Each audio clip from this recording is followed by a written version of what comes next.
જો મિત્રો આજે બનાવીશું આપણે આલુ પરોઠા। તો જો મસાલા કરી દીધા છે। હવે જીરુંનો વઘાર કરીને અને બટાકા વઘાર દઈએ। પહેલાં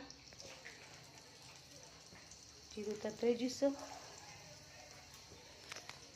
વઘાર કરીને બટાકા નાખીને પછી બનાવીએ આલુ પરોઠા। તો જો મિત્રો જીરું તળી જશે। હવે નાખી દઈશું હિંગ। હવે આપણે નાખીશું જે માવો બનાવ્યો તે હવે ગેસ બંધ કરી દઈશું તરત જ, એટલે પછી માવો થઈ જાય કમ્પ્લીટ। તો જો મિત્રો આપણો માવો બની તૈયાર છે। હવે અંદર નાખી દઈશું કોથમીર ધોઈને સાફ કરીને મૂકી દઈએ। હવે નાખી દઈશું આપણે। હવે બટાકા થોડા ઠંડા થવા દઈશું।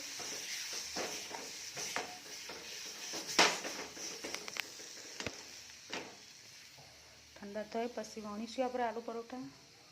તો જો આપણો માવો બનીને તૈયાર છે મિત્રો। હવે થોડો ઠંડો થાય એટલે વણી દઈએ આલુ પરોઠા, પછી આગળની રેસીપી બતાવું તમને।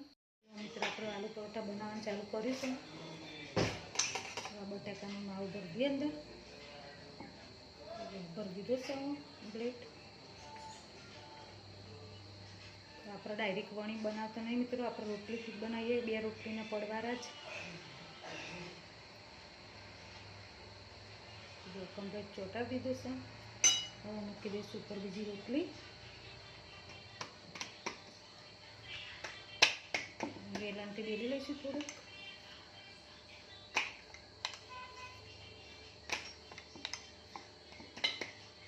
જો મિત્રો આપણો આલુ પરોઠો બની તૈયાર છે। હવે શેકી દઈશું એનું। તળમાં નાખી દીધું છે, થોડું તેલ નાખી દઈશું।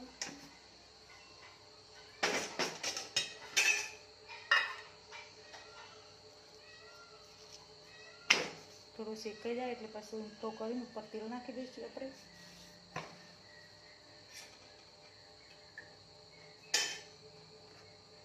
તો જો મિત્રો આપણો આલુ પરોઠો શેકન તૈયાર છે। હવે તેલના ટુવા દઈ દઈશું ઉપર।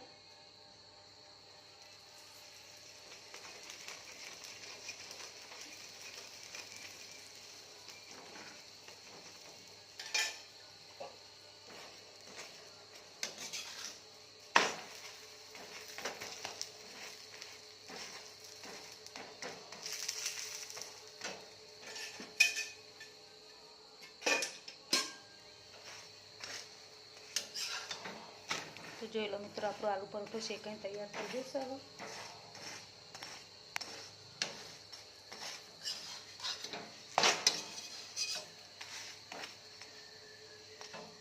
તો કોના ઘરે મિત્રો આલુ પરોઠા બને છે કોમેન્ટ કરજો। જય માતાજી।